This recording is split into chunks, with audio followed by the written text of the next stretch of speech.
Hello travellers, இந்த வீடியோவில் 2026 பழனி பயண வழிகாட்டியை பற்றி தான் பார்க்க போகிறோம். ஸோ இந்த வீடியோவில் A to Z பழனி நீங்கள் 2026 வர்றீங்க அப்படின்னா என்னென்ன பண்ணணும், என்னென்ன பண்ணக்கூடாது, எது எங்கே இருக்குது அப்படிங்கிறத எல்லாத்தையும் டீட்டெயிலாக சொல்ல போகிறோம். ஸோ வீடியோவை கடைசி வரைக்கும் பாருங்கள்.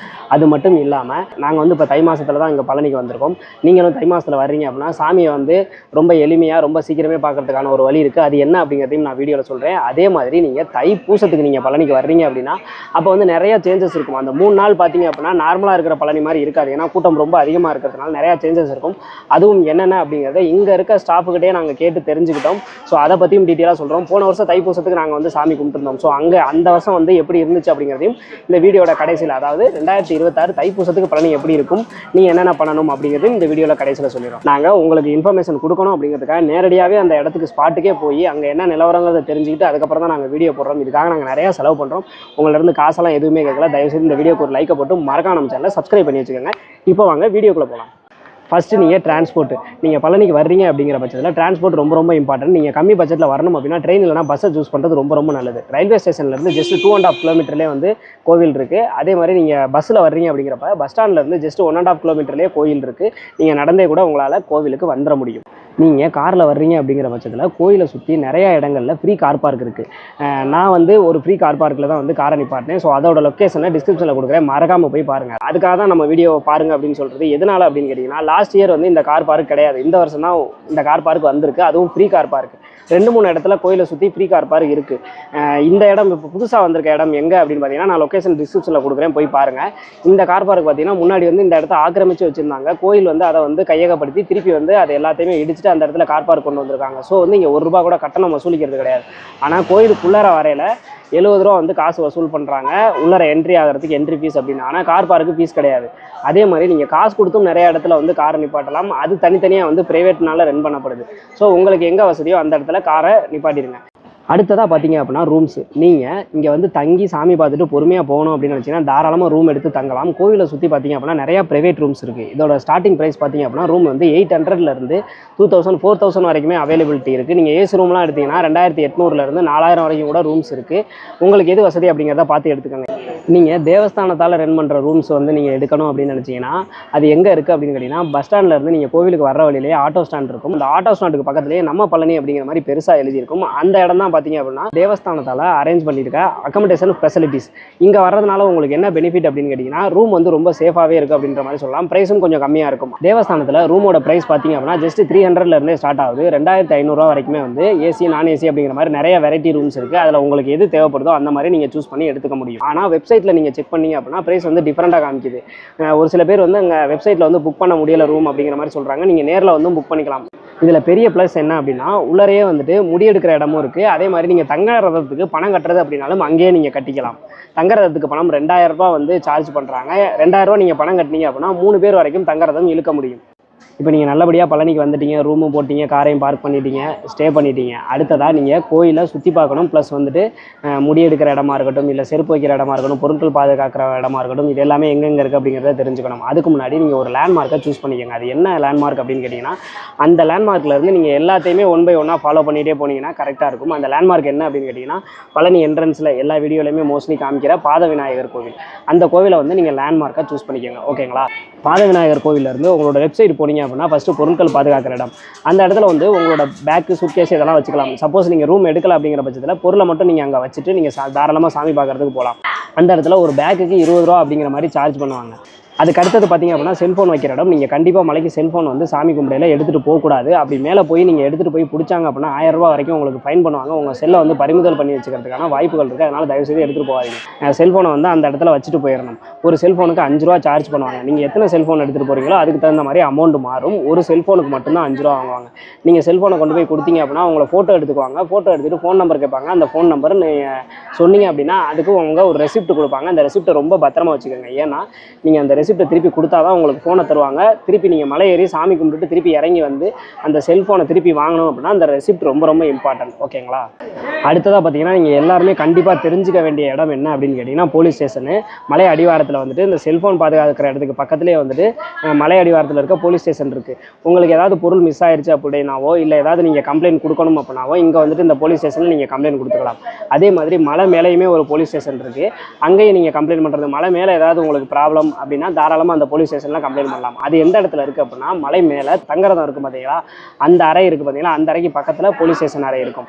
அதே மாதிரி அதுக்கு ரைட் சைடில் பார்த்தீங்க அப்படின்னா, உங்கள் இதில் யாராவது மிஸ் ஆகிட்டாங்க, உங்கள் குரூப்பில் யாராவது மிஸ் ஆகிட்டாங்க அப்படின்னா அந்த இடத்துல நீங்கள் போய் அறிவிப்பு பண்ணீங்க அப்படின்னா ஈஸியாக வந்து அவங்கள பிடிச்சிட முடியும். நீங்கள் இந்த மாதிரி கூட்டமான நேரத்தில் எல்லாம் பழனிக்கு வர்றீங்க அப்படிங்கிற பட்சத்தில் எங்கேயாவது யாராவது மிஸ் ஆகிட்டா இந்த இடத்துக்கு வந்துருங்கன்ற மாதிரி ஒரு இடத்த நீங்கள் சொல்லி வச்சுருங்க. சொல்லி வச்சுட்டீங்க அப்படின்னா அவங்க எங்கேயாவது மிஸ் ஆகிருந்தா கூட அந்த இடத்துல போய் நீங்கள் வெயிட் பண்ணீங்க அப்படின்னா அவங்களும் வந்துருவாங்க. எந்த ப்ராப்ளமும் இல்லாமல் இருக்கும். தயவுசெய்து யாரையுமே தொலைச்சிடாதீங்க. குறிப்பாக வந்துட்டு தைப்பூச டைம்லலாம் கூட்டம் ரொம்பவே அதிகமாக இருக்கும். தை மாதம் ஃபுல்லாமே கூட்டம் அதிகமாக தான் இருக்கும். கொஞ்சம் சேஃபாக போங்க. அடுத்ததாக பார்த்தீங்க அப்படின்னா வந்துட்டு போலீஸ் ஸ்டேஷனுக்கு பக்கத்துலேயே செருப்பு வைக்கிற இடம் இருக்குது. நீங்கள் அந்த இடத்துல செருப்பு வச்சுக்கலாம். அதே மாதிரி போலீஸ் ஸ்டேஷனுக்கு ஆப்போசிட்லேயுமே ஒரு செருப்பு வைக்கிற இடம் இருக்குது. ரெண்டு இடத்துல எங்கே வேணாலுமே வந்து உங்களால் செருப்பை வச்சுக்க முடியும். நீங்கள் செருப்பை வச்சுட்டு மலையறையில் அந்த இடத்துல வச்சுருங்க. செருப்பு வைக்கல ஒரு டோக்கன் கொடுப்பாங்க, அதையுமே நீங்கள் பத்திரமா வச்சுக்கோங்க. செருப்பு வைக்கிறதுக்கு எந்த சார்ஜுமே பண்ணுறது கிடையாது. அது முற்றிலுமே வந்து இலவசம் தான். அதுக்கு ஆப்போசிட்லேயே பார்த்தீங்க அப்படின்னா ஒரு மிகப்பெரிய முடி வெட்டுற கட்டடம் இருக்கும். ஸோ அதில் அங்கே போயிட்டு வந்து நீங்கள் முடி எடுத்துக்கலாம். முடி எடுத்துகிட்டு அங்கேயே இலவசமாக குளிக்கிற இடமும் இருக்குது. அங்கே ரொம்ப கூட்டமாக இருக்குது அப்படின்னா நீங்கள் வெளியில் வந்து காசு கொடுத்து குளிக்கிறது அப்படின்னாலும் குளிச்சிக்கலாம். முடி எடுக்கிறதுக்குமே வந்து இங்கே இலவசம் தான், எந்த கட்டணம் வசூலிக்கப்பட மாட்டாதுன்னு தான் போர்டு போட்டிருக்காங்க. அதேமாரி யாராவது காசு கேட்டாங்க அப்படின்னா நீங்கள் தாராளமாக கம்ப்ளைண்ட் பண்ணலாம். அடுத்ததாக பார்த்தீங்க அப்படின்னா வந்துட்டு மலையேறதை பொறுத்த வரைக்கும் டோட்டலாக 4 வழியில் நீங்கள் மலை ஏற முடியும். ஒன்று பார்த்தீங்க அப்படின்னா யானை பாதை, இன்னொன்று படிக்கட்டு பாதை. படிக்கட்டில் ஏறினீங்க அப்படின்னா நீங்கள் 697 படிக்கட்டு ஏறுற மாதிரி இருக்கும். அடுத்தது பார்த்தீங்க அப்படின்னா ரோப் காரு, இன்னொன்று விஞ்சு. படிக்கட்டுலையோ யானை பாதையிலையோ போகிறீங்க அப்படின்னா நீங்கள் ஃப்ரீயாகவே ஏறிடலாம். அதே இது நீங்கள் ரோப் காரோ இல்லை விஞ்சோ யூஸ் பண்ணுறீங்க அப்படின்னா கண்டிப்பாக கட்டணம் வசூலிக்கிறாங்க. விஞ்சுக்கு பார்த்தீங்க அப்படின்னா வந்துட்டு 25 ரூபாய் கட்டணம் வசூலிக்கிறாங்க. ரோப் காருக்கு 50 ரூபா கட்டணம் வசூலிக்கிறாங்க. இந்த ரேட் வந்து சம்டைமில் வந்து மாறுறதுக்கான வாய்ப்புகள் இருக்குது. அதே மாதிரி தைப்பூசத்தில் பார்த்தீங்க அப்படின்னா இது எதுவுமே வந்து காசு கிடையாது, எல்லாமே ஃப்ரீயாக தான் விட்டுருப்பாங்க. நீங்கள் தை மாதத்தில் வந்து மலையேறதுக்கு வந்தீங்க அப்படின்னா பாத விநாயகர்கிட்ட இருந்து உங்களை வந்து மலையேற அலோவ் பண்ண மாட்டாங்க. அந்த இடத்துல க்ளோஸ் பண்ணி தான் வச்சுருப்பாங்க. அப்போ நீங்கள் எங்கேருந்து மலையேறணும் அப்படின்னா முடிக்காணிக்கை செலுத்துறாங்க பார்த்தீங்களா, அந்த இடத்துல இருந்து ஆப்போசிட்டில் தான் வந்து மலையேறதுக்கு ஸ்டார்ட் பண்ணணும். நீங்கள் யானை பாதையாக இருந்தாலும் படிக்கட்டாக இருந்தாலும் அது வழியாக தான் நீங்கள் ஸ்டார்ட் பண்ணுற மாதிரி இருக்கும். அடுத்ததாக நீங்கள் மலை ஏறணும்னா சாமி தரிசனத்துக்கு 3 வழிகள் இருக்குது. ஒன்று பார்த்தீங்கன்னா பொது தரிசனம், ரெண்டாவது வந்து 20 ரூபா, மூணாவது வந்து 200 ரூபா தரிசனம். லாஸ்ட் வருஷம் பொது தரிசனம் 10 ரூபா தரிசனம், 100 ரூபா தரிசனமாக இருந்துச்சு. இந்த வருஷம் ஃபுல்லாகவுமே இப்படி தான் இருக்க போதா, இல்லை தைப்பூசத்தினால தை மாதத்துக்கு இப்படி இருக்கா அப்படிங்கிறது தெரியலை. ஆனால் இன்னைக்கு நாங்கள் தை மாதம் 2ஆம் தேதி வந்தப்போ 10 ரூபா தரிசனமும் கிடையாது, 100 ரூபா தரிசனமும் கிடையாது. பொது தரிசனம், 20 ரூபா தரிசனம், 200 ரூபா தரிசனம், இது 3 தான் இருந்துச்சு. நீங்கள் 200 ரூபா தரிசனத்தை சூஸ் பண்ணுறீங்க அப்படின்றப்பல 1.5 மணி நேரத்தில் சாமி பார்த்துட முடியும். 20 ரூபா தரிசனமாக இருந்துச்சு அப்படின்னா 2லேருந்து 2.5 மணி நேரம் ஆகும். பொது தரிசனமாக இருந்தால் 3லேருந்து 3.5 மணி நேரத்துக்குள்ளார சாமி பார்த்துட்டு வெளியில் வந்துட முடியும். அதே மாதிரி 200 ரூபா தரிசனத்துக்கெல்லாம் உட்கார்றதுக்கு நிறைய அரேஞ்ச்மெண்ட்ஸ் பண்ணி வச்சிருக்காங்க. நீங்கள் வயசானவங்க குழந்தைங்களெல்லாம் கூட்டிகிட்டு வர்றீங்க அப்படிங்கிற பட்சத்தில் 200 ரூபா தரிசனத்தை சூஸ் பண்ணுறது பெஸ்ட் அப்படிங்கிற மாதிரி நான் நினைக்கிறேன். பொது தரிசனத்தில் போகிற மாதிரி இருந்துச்சு அப்படின்னா நீங்கள் நின்றுக்கிட்டே தான் வந்து போகிற மாதிரி இருக்கும். உட்கார்றதுக்கு பெரிய லெவலில் பொது தரிசனத்துக்கு அரேஞ்ச்மெண்ட்ஸ் கம்மியாக தான் இருக்குது. ஒரு சில இடங்களில் சேர் போட்டிருக்காங்க, ஒரு சில இடங்களில் சேர் போடாமல் இருக்குது. அடுத்ததாக நீங்கள் மணிக்கணக்காக வந்து முருகனை பார்க்கறதுக்காக காத்திருக்கிறது. நிறைய பேர் வந்து நான் 5 மணி நேரம் காத்திருக்கேன், 6 மணி நேரம் காத்திருக்கேன் அப்படின்ற மாதிரிலாம் சொல்கிறாங்க. இந்த மாதிரி காத்திருப்பு நேரம் தெரியாமல் இருக்கிறதுக்கு நான் உங்களுக்கு ஒரு ஐடியா சொல்கிறேன். இதை அடுத்த தடவை வந்து ஃபாலோ பண்ணி பாருங்கள். நிறைய வந்து புக்கு விற்கிது. இந்த கந்த சஷ்டி கவசம், கந்த குரு கவசம், இந்த மாதிரி புக்கெல்லாம் விற்கிது. இந்த புக்கெல்லாம் நீங்கள் வாங்கிட்டு போய் அதை படிக்கிறப்ப சாமி பார்க்கறதுக்காக காத்திருக்க நேரத்தில் நீங்கள் படிக்கிறப்ப நேரம் போகிறதே தெரியாது. அதே மாதிரி தள்ளுமுள்ளு இல்லாமல் பொறுமையாக வந்து நீங்கள் போய் சாமி பார்த்துட்டு வர முடியும். இதை நான் ட்ரை பண்ணி பார்த்தேன். இது ரொம்பவே எனக்கு கை கொடுத்துச்சு. நீங்களும் வந்து இதை ட்ரை பண்ணி பாருங்கள், ரொம்ப நல்லாயிருக்கும். ஏன்னா இந்த நம்ம கந்த சஷ்டி கவசம்லாம் பார்த்துட்டு அப்படியே சாமியை போய் பார்க்குறப்ப அப்படியே சூப்பராக இருக்கும். அந்த ஃபீலிங்கை வந்து சொல்லவே முடியாது. அடுத்ததாக பார்த்தீங்க அப்படின்னா சாமி தரிசனம். நீங்கள் எந்த தரிசனத்தில் போனாலும் இவ்வளவு நம்ம கஷ்டப்பட்டு வந்ததே யாரை பார்க்க, நம்ம அப்பன் முருகனை பார்க்க தானே. அதுவும் இங்கே இருக்க முருகன் வந்து நிறைய பேருக்கு இந்த பாக்கியம் கிடைக்காது. அதை வந்து யாரும் உணர்றதும் கிடையாது. பழனி முருகன் வந்து ஒரு மிகப்பெரிய ஞானியான, மிகப்பெரிய சித்தரான போகரால் உருவாக்கப்பட்ட முருகன் சிலை. அந்த முருகனை வந்து நம்ம வந்து அவ்வளோ பக்கத்தில் போய் நம்ம பார்க்குறோம் அப்படின்றது வந்து நம்ம செஞ்ச பாக்கியம் தான். இந்த பாக்கியம்லாம் எத்தனை பேருக்கு கிடைக்கும் அப்படிங்கிறது தெரியல. நல்லா பாருங்கள், என்ன அலங்காலத்தில் இருந்தாலுமே சரி நல்லா பார்த்து தரிசனம் பண்ணி உங்களோட வேண்டுதலை வந்து முருகன்ட்ட வைங்க.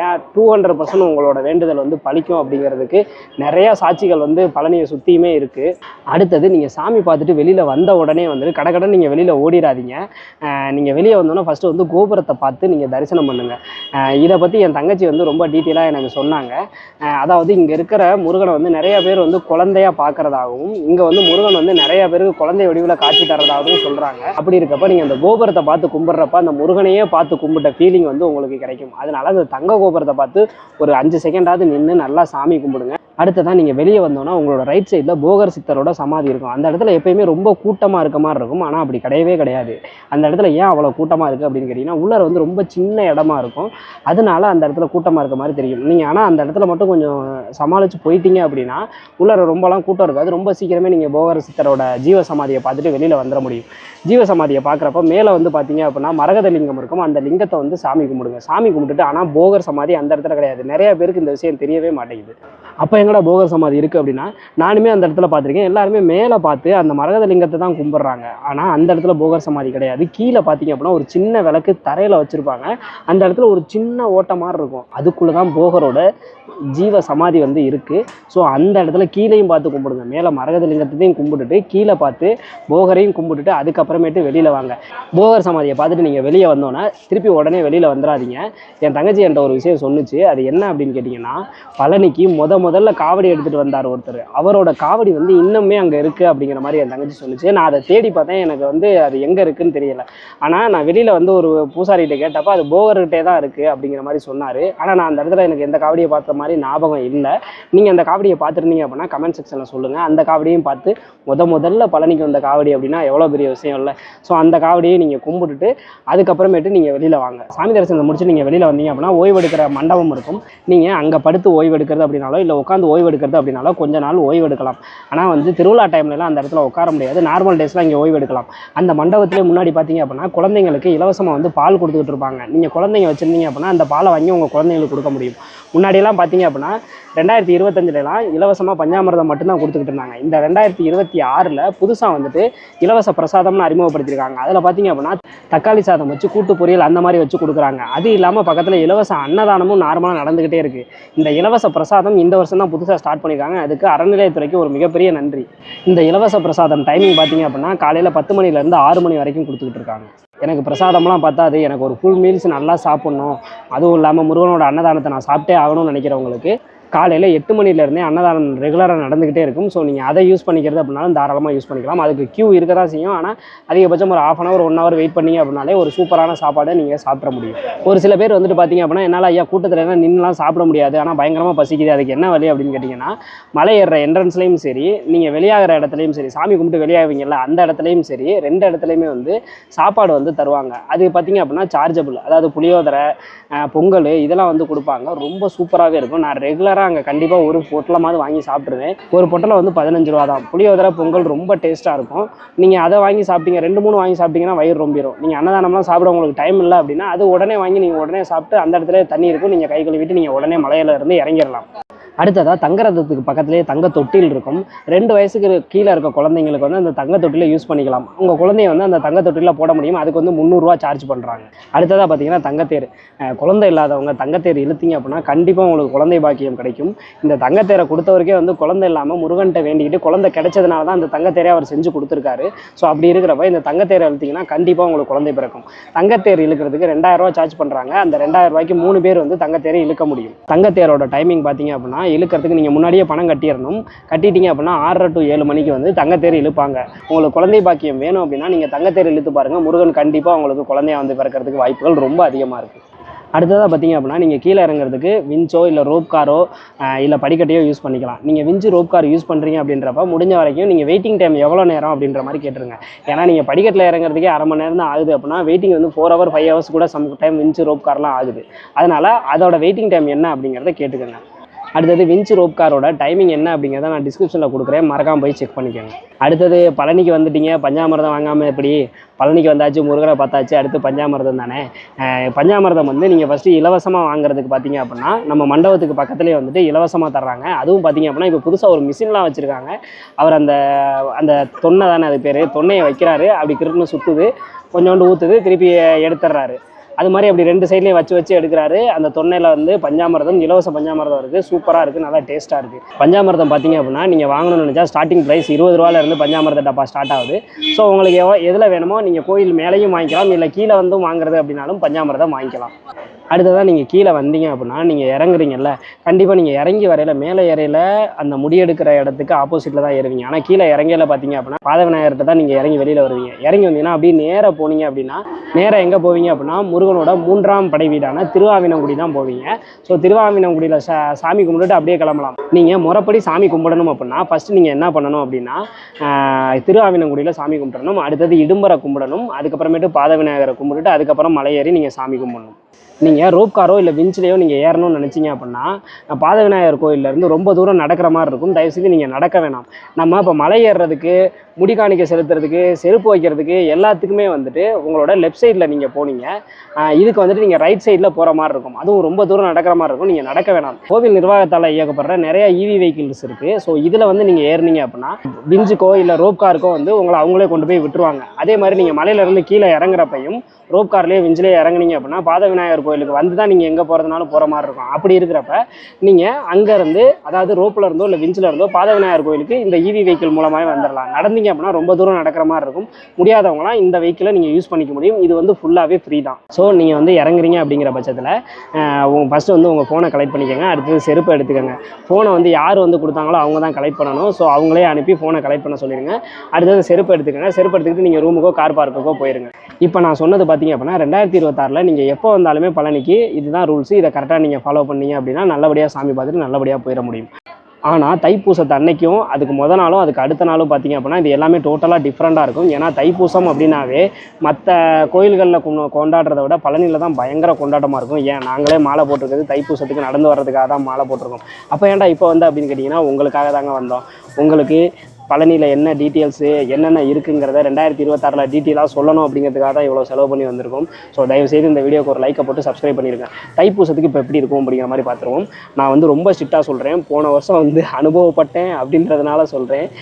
இந்த ரொம்ப முடியாதவங்க, அதிகமாக பிபி இருக்கவங்க, ப்ரெஷர் இருக்கவங்க, குழந்தை இருக்கவங்க, ரொம்ப கை குழந்தையாக இருக்கவங்க, இவங்க யாரையுமே வந்துட்டு தயவுசெய்து வந்து கூட்டிகிட்டு வராதிங்க. அதுவும் தைப்பூசத்து அன்னைக்கு தயவுசெய்து வராதிங்க. வந்தீங்க அப்படின்னா ரொம்ப கஷ்டப்படுவீங்க. போன வருஷம் வந்து நாங்கள் தைப்பூசத்தப்போ சாமி பார்க்குறதுக்கு கிட்டத்தட்ட 7லேருந்து 8 மணி நேரம் வந்து நாங்கள் சாமி பார்க்கறதுக்கு டைம் ஆச்சு. எங்கே இருந்து தெரியுமா கியூ இருந்துச்சு? சொன்னால் நீங்கள் நம்பவே மாட்டீங்க. பஸ் ஸ்டாண்டுக்கு முன்னாடி, அதாவது பழனியோட பஸ் ஸ்டாண்டுக்கு முன்னாடி இருந்தே கியூ நின்றுக்கிட்டு இருந்துச்சு. கிட்டத்தட்ட 7 மணி நேரம் வெயிட் பண்ணி தான் சாமி பார்த்தோம். என் தங்கச்சிக்கெலாம் ரொம்ப மயக்கம் வந்துருச்சு. அதுக்கு வந்துட்டு நம்ம லாஸ்ட் இயர் வந்து நம்ம ஷார்ட்ஸு ஃபுல் வீடியோ எல்லாமே போட்டிருப்போம், போய் பாருங்கள். 8 மணி நேரம் ஆச்சு. அதே மாதிரி தைப்பூசத்து அன்னைக்கு செல் வைக்கிறதுக்கு இடம் எதுவுமே ஓப்பனில் இருக்காது. செருப்பு போடுற இடம் ஓப்பனில் இருக்க வாய்ப்புகள் கிடையாது. கிரிவலம் வர முடியாது. இது எதுவுமே வந்து தைப்பூசத்து அன்னைக்கு உங்களால் பண்ணவே முடியாதுங்க. ஏன்னு கேட்டிங்க அப்படின்னா பஸ் ஸ்டாண்ட்லேருந்தே பேரிகேட் போட்டு ப்ராப்பராக வந்து போலீஸ் அடைச்சடிச்சு பேட்ச் பை பேட்சாக தான் விடுவாங்க. ஸோ வந்து தைப்பூசத்து அன்னைக்கு நீங்கள் வர்றீங்க அப்படின்னா நீங்கள் ஏறுறதுக்கு கரெக்டாக அந்த முடி காணிக்கை செலுத்துகிற இடத்துக்கு ஆப்போசிட்டில் தான் நீங்கள் மலை ஏறுற மாதிரி இருக்கும். அந்த இடத்துல நீங்கள் ஏற ஸ்டார்ட் பண்ணீங்க அப்படின்னா யானை பாதையில் தான் ஏறணும். இடையில படிக்கட்டு தடுத்து விடுவாங்க. அதே மாதிரி இறங்கையில் பார்த்தீங்க அப்படின்னா டேரெக்டாக நீங்கள் அந்த படிக்கட்டில் மட்டும்தான் இறங்க முடியும். மேலே வந்து சாமி இந்த இலவச பிரசாதம் இந்த இது எதுவுமே இருக்காது. நீங்கள் சாமியை பார்த்துட்டு கடை நீங்கள் கீழே இறங்கி போயிட்டே இருக்க வேண்டியதான். இது மட்டும்தான், சாமி பார்க்க மட்டும்தான் மேலே அலோடு, வேறு எதுக்குமே அலோடு கிடையாது. நீங்கள் தைப்பூசத்துக்கு கார்லையோ இல்லை வந்து குட்டியான இந்த மாதிரி வெஹிக்கிள் ஈச்சர் இதிலெல்லாம் நீங்கள் வர்றீங்க அப்படின்னா கோயிலுக்குள்ளார அலோவ் பண்ணவே மாட்டாங்க. அதுக்கு என்ன பண்ணணும் அப்படின்னா பாஸ் எடுக்கிற மாதிரி இருக்கும். அந்த பாஸ் இருந்தால் மட்டும்தான் உள்ளர பழனிக்குள்ளரையே அலோவ் பண்ணுவாங்க. ஸோ அந்த பாஸ் வந்து எப்போ கொடுக்குறாங்க, எங்கே கொடுக்குறாங்க அப்படின்ற டீட்டெயிலை வந்து அது எப்போ கொடுக்குறாங்களோ அப்போ வந்து நான் வீடியோவாக போடுறேன். ஸோ அந்த வீடியோவை பார்த்து நீங்கள் தெரிஞ்சுக்கிட்டு நீங்களும் பாஸுக்கு அப்ளை பண்ணுங்கள். ஆனால் பாஸ் எடுக்கிறதுக்கு நீங்கள் இங்கே நேரில் தான் வர்ற மாதிரி இருக்கும். தைப்பூசத்து அன்னைக்கு நீங்கள் வர்றீங்க அப்படின்னா ரோப் காரு விஞ்சி எல்லாமே ஃப்ரீ தான். போன வருஷம்லாம் பார்த்தீங்க அப்படின்னா ரோப் கார்லாம் ரொம்ப பொறுமையாகவும் லேட்டாகவும் இயக்கினதுனால பசங்களாம் நிறையா பேர் கோவப்பட்டு நிறையா வந்து உடைச்சதாலாம் நான் கேள்விப்பட்டேன். ஸோ தயவுசெய்து அந்த மாதிரிலாம் எந்த தப்பும் பண்ணாதீங்க.